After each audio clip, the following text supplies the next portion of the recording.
What's going on, everybody? Good morning, good evening, wherever you are and whatever time it is. Welcome back to another video with your man, Immersionaholic. Ladies and gentlemen, welcome back to my faction overview series for the Divided Impera overall mod for Total War Rome 2. Today, we're checking out the Swabi and their overall position and military in the Grand Campaign. They are playable in other campaigns in Total War Rome 2, so a lot of this information I'm giving to you will be transferable to that. However, the Grand Campaign overview part of this video will not be, so keep that in mind. But beyond that, the military and other things like that will be transferable. But anyway, let's check out the Swabi, ladies and gentlemen. So as always, we're starting off with the buffs and debuffs that the faction receives.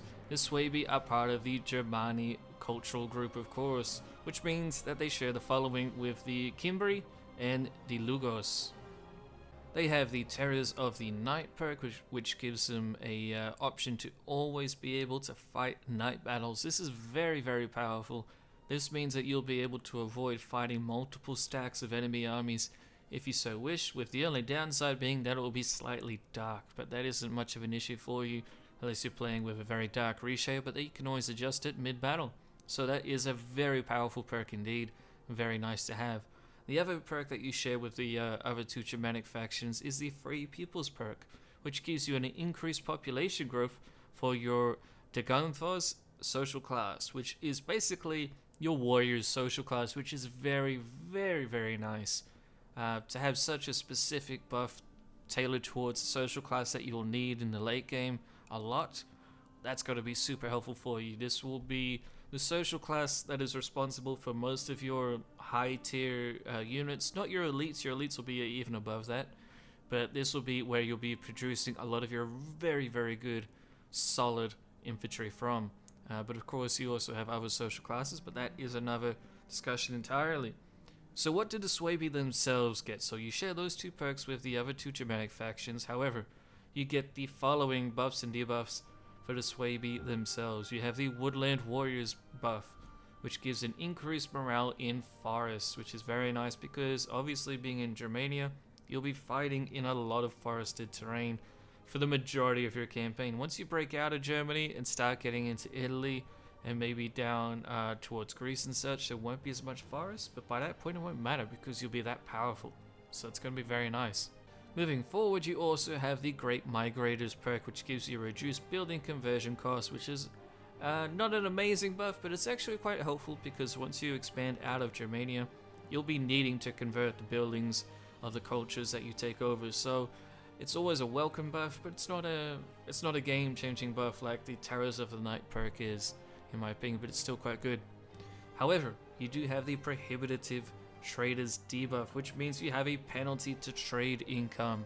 Your economy will not be based on trade as a Swabi. Not purely because of this debuff, although it is a pretty big point in favor of not going for a trade economy, but you're a landlocked nation and you won't be a maritime nation all that quickly. You do have a coastal port settlement close by to you, but even once you do take it, you're not really going to have all that many factions that you'll be wanting to trade with via the sea anyway. At least not until the mid-game where you're really starting to expand and get some contacts with people in the Mediterranean. So until then, trade is not really going to be much of an option for you. Instead, you're going to have to focus probably on agriculture and possibly some industry as well. But anyway, that is it for your buffs and debuffs. Now let's jump into the Grand Campaign section of this video, where we'll check out the situation for the Swabi. Alrighty, ladies and gentlemen, welcome to the part 1 section of this video, where we'll be checking out the campaign situation for the Swabi. So obviously, almost as always, we can start off with the statement that you are a one-hitter quitter faction. You only have Lutferdum at the beginning of the campaign. Inside of Lutferdum, you have one army led by your king, with 3 units besides your general's bodyguard unit. In addition, you also have a spy. However, my spy is way up here in the north because I was doing some exploring. This is just one turn into the campaign, by the way. Usually your spy is down here, I believe, right around here. So yeah, that is all you start off with, an army and a spy. No governors or anything like that. You got to do some research before you can start spamming those in your territories. So then now we will jump into the diplomacy. Diplomacy for the Swabi is fairly simple. You are surrounded by Germanic brethren and cousins and whatnot. As such, you can recruit some of these factions into being a confederation if you can persuade them. It's very, very hard to do that, and I've actually only ever managed to do it once in all of my campaigns I've ever done for Rome 2, really. Usually I just conquer them, but the point is that you can do it if you so wish. In addition, it also means that everyone around you is of the Germanic cultural group just like yourself. However, one thing to note is that this does not mean that they will be friendly towards you. The Germanic cultures are very warlike in general, and you will most likely see that being reflected in your diplomacy as you play. Even on normal difficulty, you'll be seeing these other factions around you probably fighting each other, and whoever you choose to ally and get some trade with, their enemies will basically target you as a result of that. So do be aware of that. Just because you're surrounded by people of your same culture does not mean that they will all be friendly to you. You of course do have one exception to this cultural thing, which is the Boii to your southeast, who are Celtic, and you also have past grievances with them. You already start off with a slightly negative attitude towards them, or at least they do to you. So it is most likely that they'll end up fighting you pretty early on, but besides that, you don't have any predetermined diplomacy whatsoever. You have no trade agreements, no non-aggression pacts, nothing with anyone else. It's basically up to you how you want to handle your diplomacy early on from the campaign, which is, honestly, I kind of like that. It gives you a little bit more freedom, and Total War is all about having the freedom to do what you want and create your own history, so that's going to be very interesting. So now we move on to one of the biggest and most hardest topics for any of these faction overviews, which is your population. Now, interestingly enough, the Swabi are actually in a pretty decent situation regarding their population. At Lutferdom itself, you only have 21,000 people, which isn't a lot. In addition, your Karelos social class is at 13,000. The Karelos social class is where you'll be mainly getting your low tier swarm style units. However, a lot of these units are still going to be very, very useful for you, so don't really look over that too much at all. The main thing you'll be struggling with is your higher tier warrior style units, which belong to your Dagan Fuzz social class. I'm sure I did much of that. I could just have a quick look here for you. I believe almost all of these units here are from the Karelos social class. So you can get Germanic Hunters, which is just archers. You can get Skirmishers of different types. You can get some Spearmen. You can get your Ambushers as well, which is a very nice unit for ambushing. I know, surprise, surprise, you can get Germanic Clubmen. However, your Pikemen that you have access to do come from your Daganthos social class. So do keep that in mind. And they also have 300 men per unit, so you can really pour through your warrior social class very, very quickly if you're not careful. In addition, you also have mercenary units, but that's kind of reflected in the same manner here. Your skirmishers come from your Karelos social class, and then you have units such as Germanic Berserkers, which are very, very good, but again, they come from the warrior social class. The Spearman only comes from the Karelos, so that's very nice. So Lutferdom itself doesn't have a massive population, but it has enough to give you at least 2 full solid armies at the beginning of the campaign. You just won't be using a lot of high tier units early on. However, the reason I say this way we have a pretty good population situation is that everybody around you is German. And if you like, we can go here and check out the cultural details of your region. It is 100% Germanic. So as soon as you take over any of these settlements around you, you're going to have a lot of population at your disposal, and not many of them will be foreigners. At least they shouldn't be, because they share the same culture as you. So that basically means whatever losses you take in taking any of these cities, they will be recuperated and probably made over several times just in taking a single settlement. So all of a sudden, small settlements like this one up here to your northeast, the Askau Kalis, however you want to pronounce it, even though it has absolutely no resources, it's not even in a strategically interesting position or anything, but it does offer you population. So all of a sudden, this town is now valuable because of that. Population in itself is a resource, and it will be helpful to you throughout your entire campaign. especially in the late game where you're starting to expand out of the Germanic forest, or you're coming down to the south and southeast, where you'll be encountering a lot of different cultures, and it'll also be helpful to you when you start going west into Gaul, of course. So population overall is looking very good, which is a nice change of pace. Usually it is in a bit of a struggling position for most factions, but for the Germans, in theory, it's looking pretty good. So now we just have a couple more points for this section of the video, and then we'll be done with the grand campaign. So, like I said, you already one hit or quit a faction. However, you are the capital of Swabia or Germania, which is a lot further, of course, which means you have a walled settlement instantly at the beginning of the campaign. Even though you have literally no resources here, again, besides population, this means that you'll be able to defend the city fairly easy. Now, Germanic settlements definitely not the easiest to defend. They can be quite a struggle. They're not as well built as some of the Greek cities, for example. However, it will still help you out quite a bit because you'll be going up against other nations around you that have similar army compositions to you, and that they'll have low armor. They won't have a lot of armor penetration, so you can use just a few, perhaps pikemen units to hold the gateways of your city, and then just bombard the enemy with archers, and you have an easy defense. So that is a very important point, though. Your city is actually quite defendable.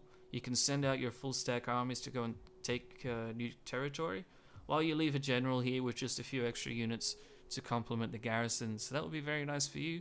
Should be fairly safe at home while all of that's happening. And then, of course, we need to talk about your economy. Your economy at the beginning of the game is not looking amazing. However, it's not that terrible either. You have an income of just under 2,000, give or take, depending on your difficulty, again, as always. However, you have no resources, you have no trade relations at the start. You can get trade, but as soon as you get trade with one other faction around you, the other factions that don't like that faction will not want to get trade with you, and so they will basically hate you, and that's where conflict will start to begin. So you won't be able to trade with absolutely everyone around you, or even if you do, it won't last all that long. So the main thing that you're going to have to focus on for your economy is probably agriculture. You already have a agricultural slot chosen. I didn't build this in the one turn that I've played so far for this save you're seeing right here. You start off with enclosed land, and you have your city provincial building itself. So it's up to you what direction you want to take with it. I would personally focus on probably food initially, just to make sure that your capital is going well, and then as you begin to expand, I would focus on different types of agriculture. But agriculture itself will probably be your main source of income. However, you do have one thing to keep in mind. You actually have some interesting trade resources around you. Now, first off, let's start with the basics. To the north at Rugion, you have wood. Not amazing, but not terrible. To the northeast at Vistala, you have fish. Again, not amazing. It's fairly poor in terms of trade, but it will still be useful for you. The more resources you have on you, the better, really. You can't go wrong with getting any kind of resource. However, in addition, you also actually have copper to the northwest that's being provided by the Cavalry. So you already have quite a few trade resources close by. The Boii also have gold, which is of course one of the most valuable. And then at the beginning of the campaign, this faction here, I believe it's either them or the Lugos, have amber as a resource. But however, in just the one turn, they somehow lost it. So I'm not sure on why that is. I guess they dismantled the building that produced it for some reason. But I think it was this city here. I can't say for certain though. But either way, I know amber is in the area. So the point is that you do have resources around you. You can convert them to be focusing on commerce or industry. It's up to you. But the bottom line is that you have options as you begin to expand out. So combining all of those things I said about your economy with this next point, which is your units at the beginning of the game have fairly low upkeep. At least the majority of your cheap units do. For example, your Germanic Hunters, which will be very useful for your entire campaign, have an upkeep of just 79 for your first army. That's very, very nice. Your Germanic Clubmen, which will be very useful in basically killing and engaging in melee combat, have a upkeep of 58 per turn, and they have 300 men per unit. That's very, very, very good. They are a pretty cheap unit, and they'll die easy, don't get me wrong, but they will be incredibly useful to you.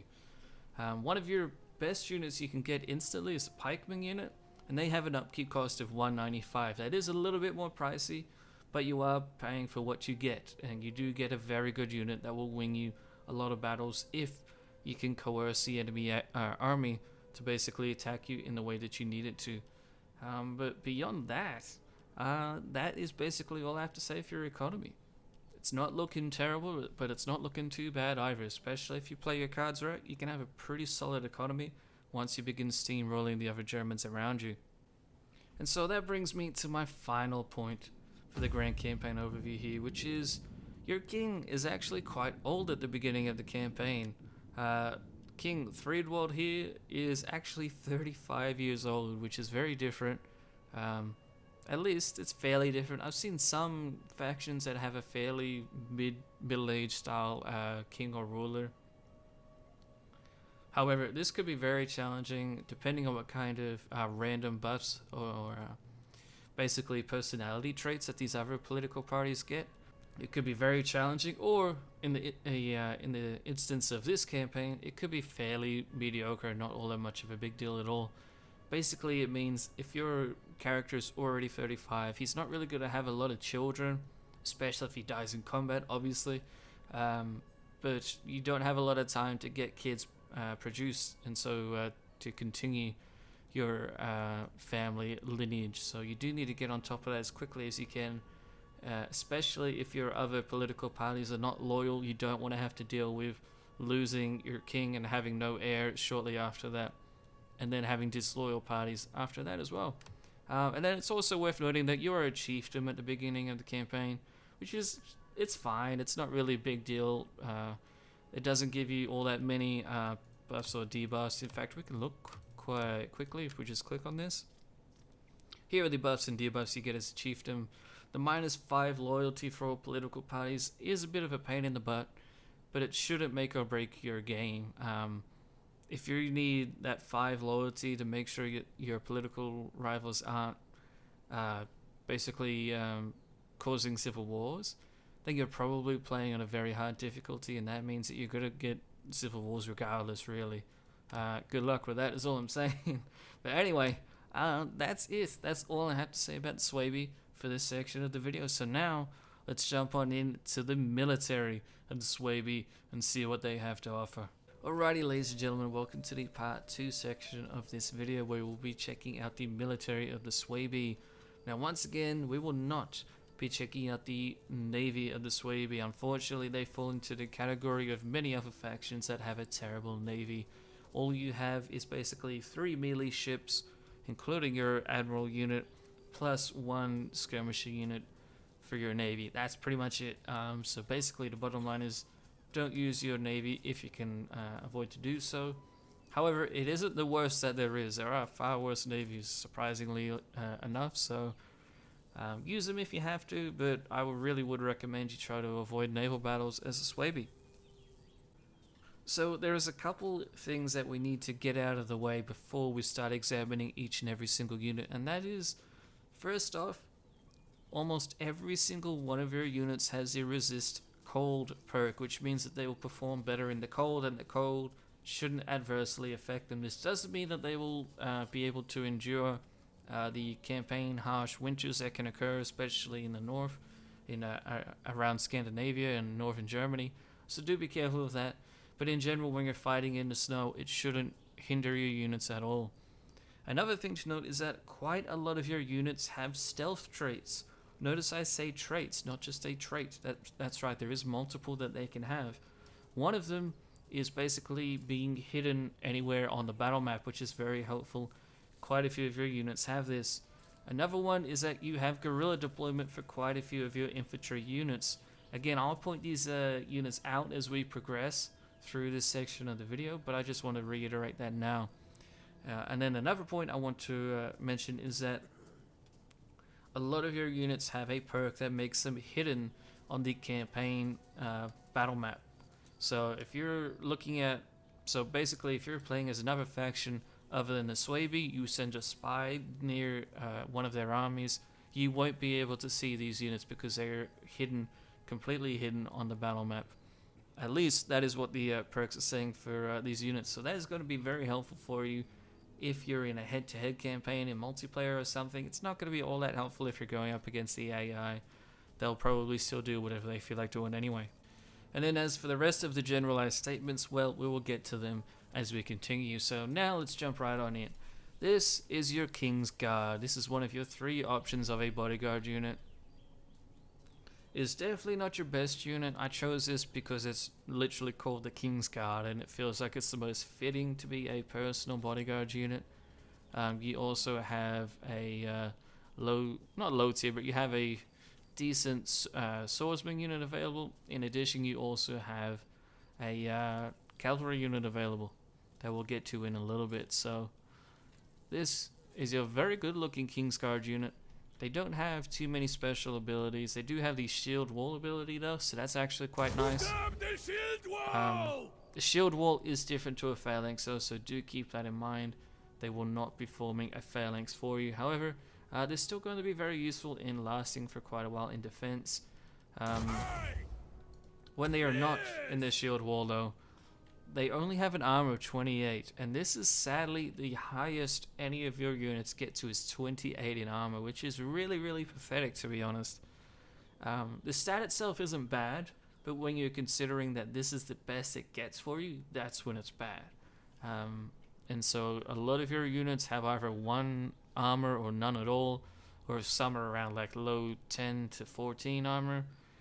So that is definitely a shame, and it's going to make you basically suffer very heavily in the late campaign when a lot of the enemy nations are using armored units against you, because your men will die faster. But anyway, for this unit though, it's actually very, very good. It has excellent defense, pretty good weapon damage. Yeah, it's just a great solid spearman unit, and you can either use it as a mobile spear unit or as a hoplite style unit to join in the shield wall.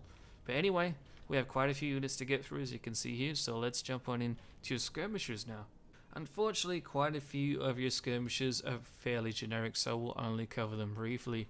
First off, we have Germanic slingers, the most basic bottom tier type of slinger that you get access to.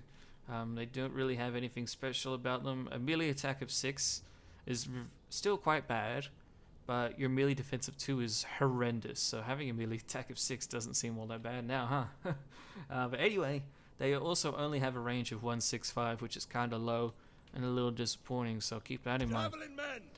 We'll skip this unit very quickly because I want to cover the basic units first. You have your Germanic Youth Levies. Now these guys are a skirmishing unit for you. This is one of 2 units you have. The second unit is pretty much better in every single way from what I'm seeing here. Germanic Young Warriors, yeah. That's interesting. Germanic Youth Levies. That's because they're just a levy style unit, I'm guessing. Okay, there we go. Anyway, they look very cool though. They have a nice amount of variety in their uniforms and whatever they're wearing, or lack of wearing. But yeah, they're basically just a pretty bottom tier skirmisher unit for you. Then we jump up to your Germanic Young Warriors, which is a step above those levy units. They're only just barely a step above. They're not all that great either. They have a melee attack of 7 and a defense of 7, so they might be useful in doing some melee damage for you, basically on a flanking charge after they've used all their ammo. But again, they're almost not really better than a basic unit. They are, but not by a lot. So use these guys instead of this other unit. But they both have the same amount of ammunition, and this has a extra 5 range and 1 missile damage. So yeah, just get the Germanic Young Warriors when you can. However, let's get to your more specialized skirmisher units. Longbow hunters! You have your Germanic Archers. Now these guys are basically a bottom tier basic archer unit, except for a couple of things. They have some of those abilities that we just talked about. They have the stalk ability, which means that they can actually move on any terrain on a battle map and they will still be hidden. This doesn't mean that they are invisible entirely, but it means that they'll be very hard to spot for the enemy. In addition, they also have the snipe perk, This means that they can fire at the enemy and stay hidden while doing so, as long as they're in a decent position, which is very helpful, especially when you're going up against other players. If you can have them leaning like a cliff or the side of a forest or something very cheeky, a enemy player that you're going up against will actually have to spend quite a bit of time chasing them down and just spotting them, let alone taking them out. So that's very nice. Again, guerrilla deployment, campaign stealth, which is very nice. This unit can move around the campaign map without being seen, which is awesome. And they also have flaming shot. Their main downfall though is again terrible melee stats for attack and defense, and they only have a range of 165, which is quite low, considering that you don't really have anything that gets better. So it's not terrible, but yeah, that range is going to hurt you quite a bit, and they only have 1 armor. So that is really terrible. Keep them out of harm's way at all costs. However, we then jump up to your proven warriors. Now these guys are basically a more specialized skirmisher unit. They have almost the exact same statistics as your Germanic young warriors, except for a couple of things. One, they have a melee defense of 9, so they will last a little bit longer in combat, although it's mainly due to the very large shields that they have. Plus, they also actually have less shots per minute, being at just 5. And then, what's the other stat? Base morale is at 35 for these guys, and they only have a speed of 3, whereas your young warriors have a speed of 4. So these guys are basically going to last a little bit longer in melee combat. And that's kind of it. However, you can notice that they are hidden, which means that these guys do have the hiding in grass ability. Doesn't mean that they'll be able to hide in any terrain. It just means that they can hide in grass, scrub in forest, and then forest itself. And of course, guerrilla deployment and campaign stealth. So they're not terrible, but they're not really all that much better than the young warriors, and that's kind of a shame. I'd like to see these guys have better, at least better attack stats. But they don't. They have the exact same, so yeah, I would really like to see that change, to be honest. Give those proven warriors a little bit more of a chance. Prove themselves. But anyway, that's it for your skirmishers. All very low tier armor. Poor melee stats. Don't get them into combat if you can avoid it. However, they will be able to be helpful for you because all of them can be hidden, which is very nice. However, now we get into your massive spear category. Very interesting that you have so many spears, but it is quite telling of the type of armor you're expected to use. So straight up we have the chatty spearmen. These guys again are using some of the hidden traits that the skirmisher units use that we were just looking at. So that's always nice. They have 300 men per unit. Melee defense is pretty decent at 14. Attack is at 7, which is kind of it's alright, but it's not all that good. The main thing that they do well is that they're stealthy, and they have a bonus versus cav of 10 and elephant. So these guys will be very helpful in basically accompanying your cavalry on the battlefield and helping them win fights that they need to win. But I wouldn't use them as a main battle line unit if it can be avoided, because once again we're looking at 1 armor, literally 1, which basically just means none. So keep that in mind. However, the chatty then have the medium spearmen, and this is a little bit more interesting. 300 men again. Unfortunately, you don't have any shield wall ability. I'd really like to see that. However, they might not need it because they have a defense of 17, which is actually very impressive considering you have so many men in your unit. Attack is at 7, again not great. You have the bonus versus cav and elephants again of 10, which is pretty good.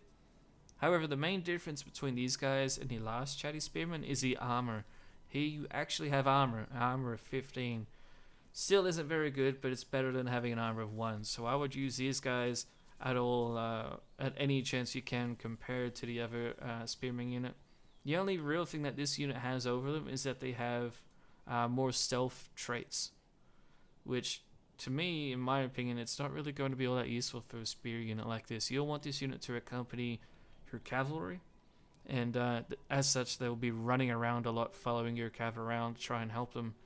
So I mean, it is nice to have the stealth traits, don't get me wrong, but I don't know, I'd still rather have that armor and that melee defense of 17, which is very, very nice. a little bit better morale as well. So that's it for those units. Germanic Levy Spearmen, nothing to say about them except that they actually have a decent defensive 14 considering they're a Levy unit, but yeah, still not very good. Levy style Spearman unit, don't use them if you can avoid it. Then we jump up to an interesting unit though, the Celto-Germanic Ambushers. These guys are 300 men per unit again. However, they have the Stalk ability, which means that they can again be hidden in any kind of terrain, which is very useful. They have a melee defense of 17, which is quite nice. A melee attack of just 7 though. Does let them down a little bit. Not a very good charge, it's just 18, weapon damage at 22. And then they have the same bonus versus cavalry and elephants, so they look pretty cool, and that stalking ability will make them helpful. But yeah, not really a main battle line unit at all. These guys are a flanking unit. Use them to support your cavalry or ambush enemy units. However, they're only a spearman unit and they don't have good attack stats, so even if they ambush your unit successfully, they still won't get a lot of kills. So be aware of that. Spear brothers! Then we have your Germanic Spearman units. These guys are kind of interesting. They're interesting in that their stats aren't really all that great. And let's compare them to the Levy unit. So, comparing them to the Levy unit, they have 1 extra melee defense of 15.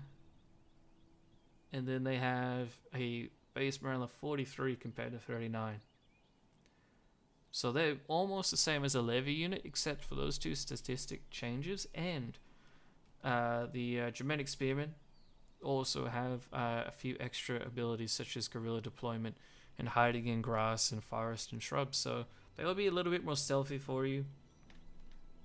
However, an armor of 1 does mean that you don't want to be using these guys too much if you can help it. Once again, fortunately, that's the story for a lot of your units.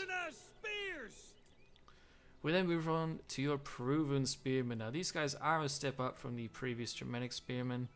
Not by a massive amount, but they are still quite handy. They have an armor of 15, which is very nice.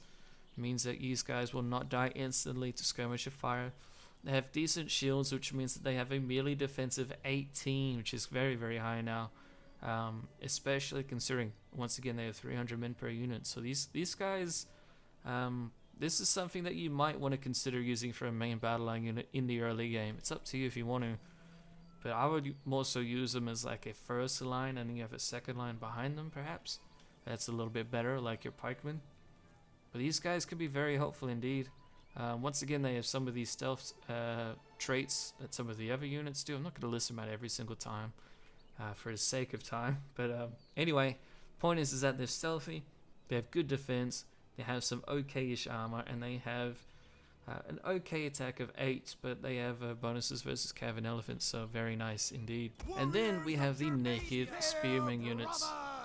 These guys are almost the same as the proven spearmen that we just checked out, except for 2 crucial things. 1, they have a base morale of 52, which is the same as your general's bodyguard unit, which is very, very nice. Another thing, they only have an armor of 1. Even though they have a defense of 18, which is nice, they're still going to die super, super easy to skirmish fire. Hit any kind of melee attack as well, really. However, they do have a couple interesting little traits in that they have the impetuous trait, which means that they will get an extra morale bonus when they're eager, basically when they haven't got into the fight just yet.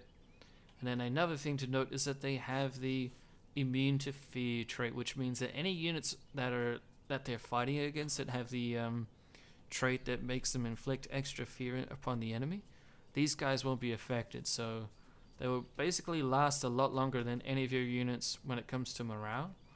But when it comes to taking damage, these guys will die quite quickly. So that's a bit of a shame.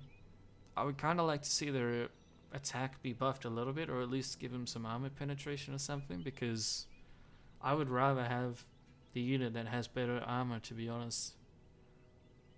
And it even has more men, 300 men compared to 200 for the naked spearmen, so they're an interesting unit, but you're not going to be using them in massive droves, in my opinion.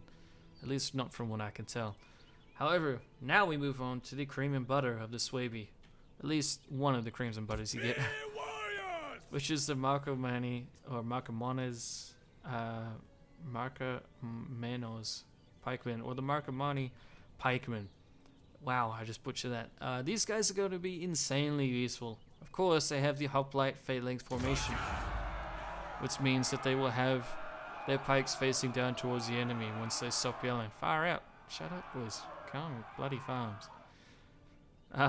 Anyway, so they will do excellent when they're being attacked head-on by the enemy.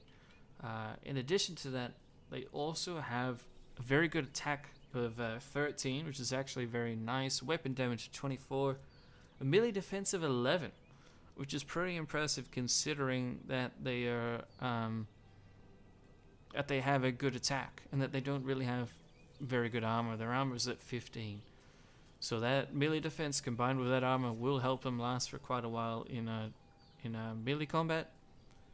They do have that pikeman animation and the hoplite phalanx ability, which will improve their defense by a massive amount. So that will be helpful as well. But beyond that, there isn't too much else to say. They're just an excellent unit. This is the type of unit that you'll be using in the center of your formation to make sure that the enemy can't punch any holes through. So that's very, very nice. Bonuses versus cavalry and elephants of 20 each. So, oh no, versus elephants of 20, cavalry only 7? What? Okay. That doesn't make sense, but alright.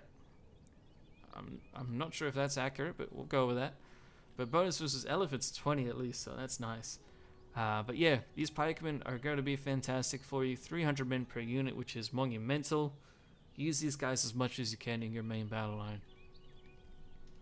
Now we come to the last of your spearmen, which was your proven Quados spearmen. These guys have 300 men per unit. However, they don't really have all that much purpose to them, unfortunately. Comparing them to, let's compare them to your proven spearmen. They have less defense and less attack, less charge bonus, less weapon damage. What do they have that's better? Nothing. Nothing at all. Okay, so yeah, this is one of your spearman units you get access to. It really isn't very good. It is kind of fast. It has a speed of 3, so you might want to just use this to support your cavalry. But then you have half a dozen other bloody spear units that do the same thing almost, and they'll do it better. So it's just another spearman unit you get access to. Doesn't really have a lot of purpose in my opinion. The only way that it might is if it came from a different social class. However, I believe the majority of your units that aren't like elite come from the same social class when it comes to your spearmen. So yeah, that is your last of the spearmen. That's all of them. You have 1, 2, 3, 4, 5, 6, 7, 8, 9 different types of spearmen to choose from. Very, very high indeed. 10 if you include your general's bodyguard, which you can actually recruit as a unit on its own. So 10 types of spearmen available. Very interesting. Obviously you're quite a spear heavy nation. However, now it's time to move on to your melee sword and axe units. So here is your Germanic Axeman. This is one of your lower tier units, but it's actually going to be quite useful pretty much throughout your entire campaign. The main reason being you have a lot of men in the unit, you have a melee attack of 7, which is kind of low, but you have a weapon damage of 18 plus a melee armor piercing damage of 13, which is the highest we've seen so far. Still isn't great, but it's not too bad, and it means that they will actually be quite useful in swarming the enemy. Because they have 300 men per unit, and they also have some stealth capabilities, these guys will be very useful in doing ambush tactics. Ambush the enemy. When they do hit the enemy, they'll actually kill their units instead of just slightly damage them or whatever. These guys are definitely not to be gosh, I can't even talk. They're not to be underestimated. They'll be very helpful for you. However, armor of only 1 yet again. Then we jump all the way up to your noble Germanic swordsman, which I believe is your other personal bodyguard unit you get access to. A very, very good swordsman unit. However, like many of the barbarian swordsman units their armor piercing damage is basically non-existent at 2. They have a weapon damage of 30, so that's extreme. That's very nice. melee attack of 15, armor of 20, which is pretty good for the Swabi. And they have stealth capabilities again, so they're very good. But they won't be good once you start fighting civilized factions like the Hellenic people, or the Romans, or the Carthaginians. As soon as you go up against armored nations, this unit is really going to look mid-tier compared to a lot of their units, so be wary of that. It definitely basically puts them down into the medium melee infantry category, which is a little sad, but that's just how it is for most of the barbarian noble style units. Club levy! Then we have Germanic Clubmen. This is your most basic bottom tier unit that you'll be using in melee. However, it does have a very good armor piercing damage of 15. So this is kind of the same thing as your Germanic Axeman unit. They're just slightly worse in pretty much all categories except damage. Their armor piercing is slightly higher, but the weapon damage is lower, so no armor again. But these guys will be very nice at doing ambush tactics on armored units. Use them if you can't get access to your Germanic Axemen. But otherwise, I would probably just go with the Axemen, because they have a lot more stats that are going over the Clubmen. But yeah, this will be one of your units you use in the early game, so don't be afraid to use them, but just be wary that they have no armor at all. Sword masters! Then we have your late Germanic elite swordsman. This, I believe, is the best of the best for you regarding swordsmen. At least not considering the berserkers, but even then berserkers aren't really like these guys, so this is the best it gets for you in the swordsman department. Melee attack of 17, which is very, very clean indeed. Armor of just 28, which again is the best it gets for you as a Swabi. Bonus versus infantry only 1, no armor piercing at just 2, weapon damage of 32 though, and a defense of 13. So this unit is very, very nice. However, they don't have the stealth capabilities that a lot of these other units have, and they only have 200 men for the unit. So it's an excellent swordsman unit, but again, it's going to get outclassed by the other more civilized nations that you go up against, so keep that in mind. Moving forward, we have the Heraskos swordsmen. These guys are fairly skilled, however, they are definitely a step down in pretty much every category compared to the late Germanic swordsmen, but not by a massive amount. They have an armor of 25, which is quite good, melee attack of 11, which is a bit of a letdown compared to the others though, and they have a defense of 9. So the main thing that these guys will be useful for is lasting for a decent amount of time in a melee, plus they actually do have stealth traits again, so this will be very nice for you. If you want to have a more stealth based army, instead of getting the elite tier late swordsmen, get these guys instead. They are definitely a step down when it comes to aggression, but that very high armor 28 and the stealth stats, or stealth traits I should say, will come in very handy in ambushing the enemy. So use them if you do want to do a lot of ambushes. Night hunters! Speaking of ambushes, now we move on to the Night Raiders. Now this is also probably what I would consider to be the cream and butter of the Swabi, because they specialize extremely in stealth tactics. They have pretty much every stealth trait that there is to have. Fantastic at moving around the battlefield, guerrilla deployment, campaign stealth, all of that. They also have some decent stats themselves. They have a melee attack of 9, which doesn't sound like a lot. However, they have a charge bonus of 29. That's not too far away from some cavalry units, so that's actually very good.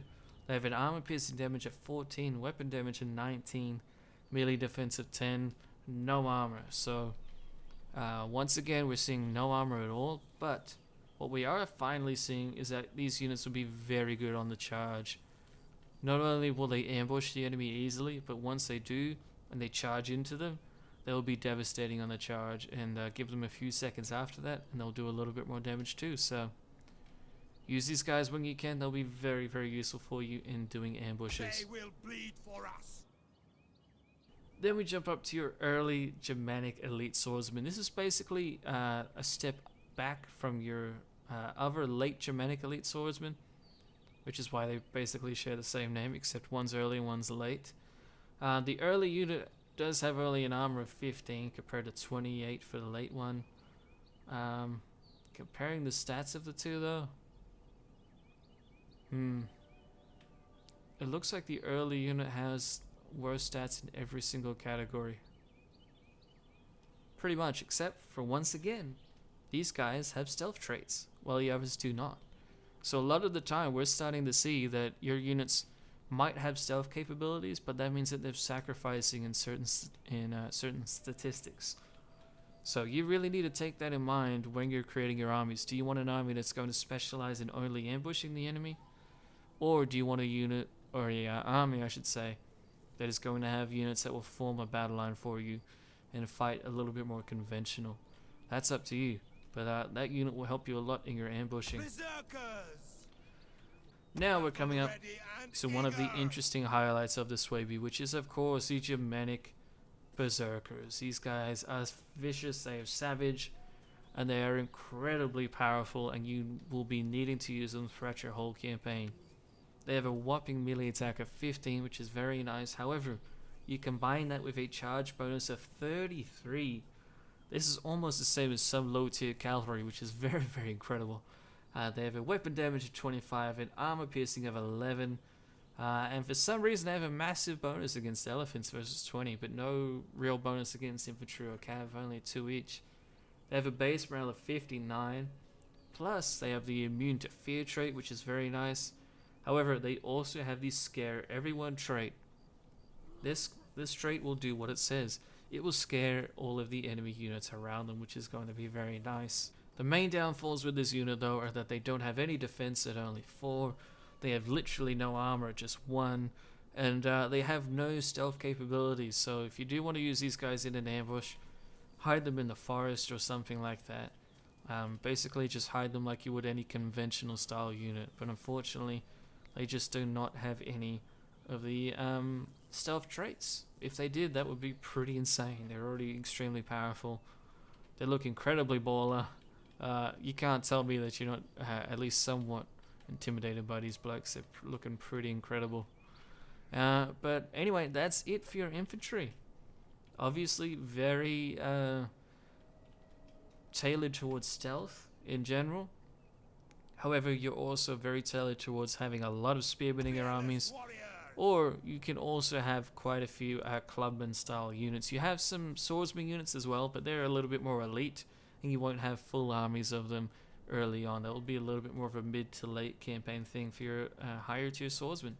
But anyway, now let's get on to your last few units, which is obviously going to be regarding your cavalry.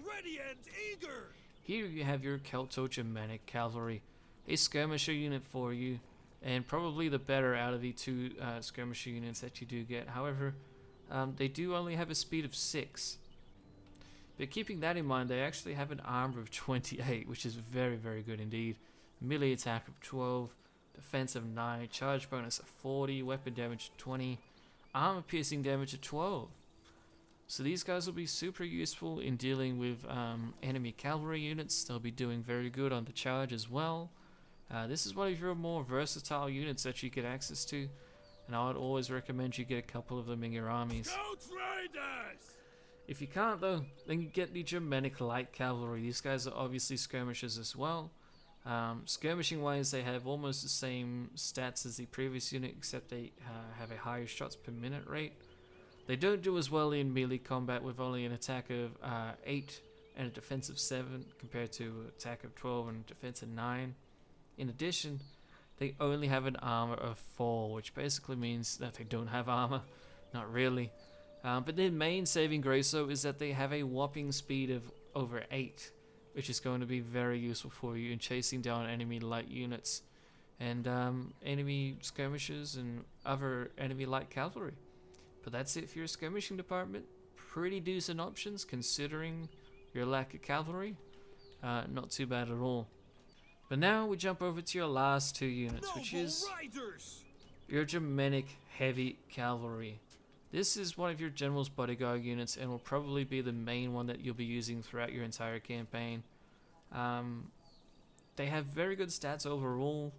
Melee attack of 12, defense of 18, which is pretty significant considering they're only cav.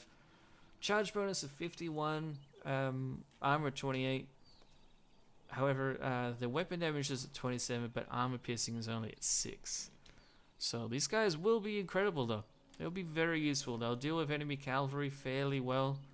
They'll survive against enemy skirmisher fire, and they will even recharge into enemy infantry units and deal a lot of damage, but perhaps not so much against Roman style units, or just heavily armored infantry in general. So very, very nice unit though. One of your better cavalry units you get access to would probably be this unit, and your Celto-Germanic cav unit that you get access to. They will both be your best units.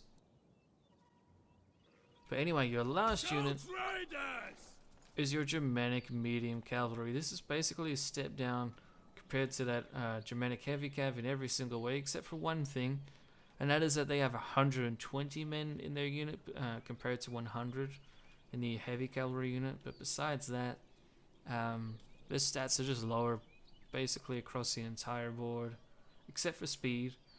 They have a decent speed of 7, armor 23, which isn't bad, it's quite respectable. Offensive 13, again respectable. Weapon damage at 26, charge bonus at 44. So these guys are going to be very useful. Plus, you actually get some stealth traits with them. You have the stalk ability, and you have guerrilla deployment and campaign stealth. So these guys could arguably be more useful to you than the heavy cavalry unit, because the heavy cav does not have those stealth traits. These guys are super useful, and I would use them throughout pretty much your entire campaign. But that lower armor will start to bite you in the butt when you go up against more civilized nations that have very elite tier cavalry, such as the Greeks in particular, who'll be using a lot of armor against you. But yeah, they're entirely melee focused, although they do have the one javelin. And your heavy Germanic cavalry does not have any javelins at all.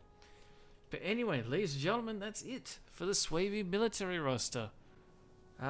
Very interesting roster overall. One of the more specialized rosters in that they are very focused on stealth and ambushing tactics. But however, we will get into that a little bit more shortly, now that we're going to move on to the part 3 section of this video, where we will talk about the verdict of the Swabi. Alrighty, ladies and gentlemen, welcome to the part 3 section of this video, where we'll talk about the verdict for the Swabi. Now, before we do get into that though, I will just say the reforms that these guys get is just one reform. It is called the Natos reform. They have an Imperium level 4 requirement for it, and you have to have a minimum turns of 90 having been passed, at least at the time of this video. It might change in the future, keep that in mind.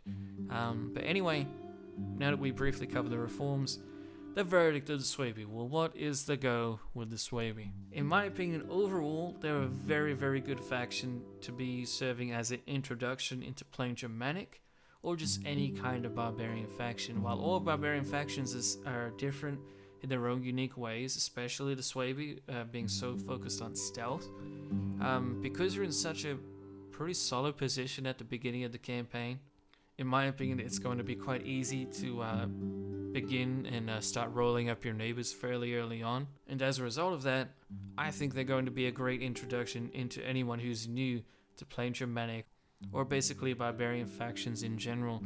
I would choose them over playing the Lugos or the Cimbri, as they're in the better position out of the 3 in my opinion. But my next point is that the military overall is pretty decent. Obviously you're lacking in terms of armor and consistent armor penetration. Plus cavalry is a little bit of an issue for you. However, the cav you do have is still going to be quite useful until you go up to those more specialized nations such as the Hellenics, or even the Romans. If they manage to bring some auxiliary good cavalry against you, they will give you a good run for your money. But beyond that, your military is quite good overall. It's fairly decent. It does favor, however, stealth, where you're going to have to be ambushing the enemy a lot, and it also favors swarming tactics. This is not going to be like you're playing as Sparta and you're basically forming a hoplite wall, and you're sending your wall of hoplites against the enemy hoplites and hoping to basically outcrush them. Here you will need to swarm the enemy, you will need to outflank, and you will have to ambush armies that are better than yours, such as the Romans. That will be a very interesting fight for you in the late game. You will have to be consistently using your nighttime battle advantage, plus assaults, ambushes in general. They're going to be absolutely crucial for you to win the campaign against those better civilizations. Which brings me, of course, to my last point, which is that overall, the difficulty should be fairly easy for you early on. You can make the wrong decisions and, of course, get rolled up pretty quickly, considering that you're a one-hitter-quitter faction. But because you have such a good settlement at the beginning of the campaign, that shouldn't really be happening. You should always have a general with a couple units in defense at the city, plus the garrison inside the city itself. So you should, generally speaking, of course this is all in theory, you should have a pretty easy early game experience. Your big game should still be quite easy, going up and wrapping up the last of the Germans and then moving on to fight the Celts. However, the late game for the Suebi I can see being quite hard indeed, mainly because once you deal with the Celts and the Germans, all you'll have to face will be either the Latins, the Carthaginians, or the Hellenic factions in the southeast, and all of them will have better units and armies than you at pretty much any stage of the campaign, especially in the late campaign now. You can try to go east against the lightly armored nomads, but their nomads are going to use their better cavalry to absolutely demolish you. So unless you can abuse the AI, which isn't that hard to be honest, the late game is going to be quite hard for you in terms of expanding. You're really going to have to take your opportunities on what wars you declare and what cities you take. However, that late game difficulty will be balanced in that you will have a lot of territory between you and the enemy settlements. Basically, if you're fighting Rome, for example, they won't have many cities that are close to Germania whatsoever. They will have cities in Illyria probably, and northern Italy, but beyond that, they generally don't get to expand too far north all that quickly. So you will have quite a large buffer zone in between you and the better civilizations before you start to really get into some serious trouble. So that will give you quite a bit of leeway. So that brings me to my final thing I need to mention for this video, which is, of course, the difficulty level. This was a little bit of a tricky one, but after considering my last point I mentioned to you, which is the Swabi get the easy early and mid game but a hard late game, I think overall the Swabi are a solid 5 out of 10. They're an average difficulty rating in my eyes. Their military isn't great, but it is very unique and it is very specialized, and you can do a lot with it if you know how to use it. Just focus on those things that I've mentioned many times: the stealth, the ambushing, etc. And yeah, I think it should serve as a very good introduction to people new to DEI who are still trying to get used to barbarians and Germans in general. But yeah, I don't think it should be all that hard. By the time you do get to the late game, you probably have enough of an income and enough population to be able to swarm the enemy settlements and armies with as many of your own armies as you wish. So anyway, that's pretty much all I have to say about Swabi. I would be interested to know, of course, what your guys' thoughts are down below. And what do you think of my difficulty ratings? Do you agree with them? Do you think I'm being a little bit too harsh, or am I being too easy? Do you think the Swabi are actually a lot harder than what they seem? Do let me know. I'm always interested on feedback. In addition, please do let me know what kind of factions you would like to see overviewed next. Our next faction will probably be one of the Hellenic factions, such as the Spartans. It's been requested quite a few times. If not Sparta, then we also have Egypt, which we need to consider. But basically, if you have a suggestion, throw it my way, and upvote any other suggestions that you see in the comments down below. Basically, the higher the upvotes I see on a comment for one of those suggestions, the more likely I will go with that one first, just because I know it's what more people are interested in. But anyway, until then, thank you all so much for watching. I hope you guys enjoyed, and I shall see you in the next one.